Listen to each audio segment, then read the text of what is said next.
Hey, welcome to the Follow Through. I'm Pastor Fred. We are every day on this. We are living for God. We're listening to Him. We're following through on what we read, right? We're going to not just hear it, we're going to do it. We're going to get after it. So hit that subscribe button, share this with somebody, ring that bell to get notifications. That would be awesome. Today we're in 1 Corinthians 11, verse 26, talking about communion. In fact, all week we've been talking about like big events and what they mean.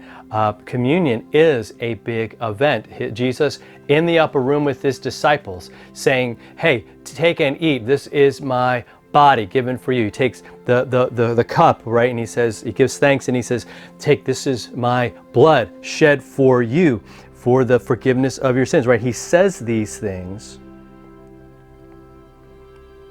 But here's one of the deeper meanings of why.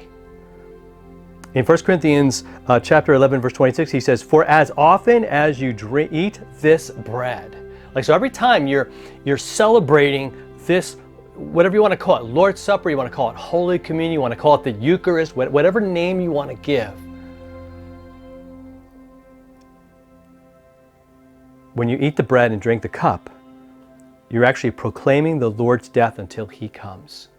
You're saying to each other, you're saying to yourself, you're saying to the world around you that Jesus is coming again, that He already was here, He suffered and died, His body was broken, right? His blood was shed, it was given, it was shed for us. And so as we take in, right, that very body and blood of Christ, right, it's kind of a mysterious thing, not kind of, it's a totally mysterious thing.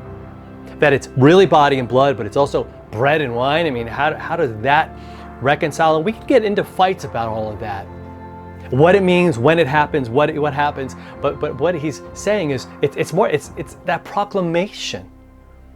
It's you're preaching that He suffered, that He died. That's what matters, isn't it? That body and blood given and shed sets you free. That as He bled and died on that cross, it was for you, so that now you're forgiven and God doesn't count your sins against you. Isn't that what matters? And that's what that meal is about. The takeaway from the meal should be that.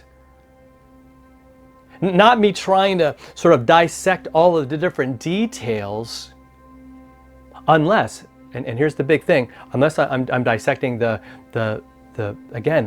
sacrifice on the cross, the victory over death and the grave that He won for me. If I'm like really looking at that in like the finest of detail,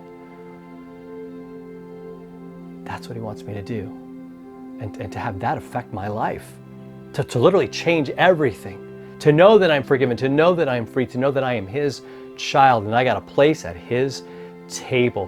What an awesome thing. One of the big events in life is communion, as we get together as a community and we remember and we actually gather around and we actually receive into our hearts and souls this truth, right? This sacrifice of Christ, which was just the pivotal event and be all end all event for eternity. What an awesome thing, right? Take that in on a deep level, and we'll see you next time.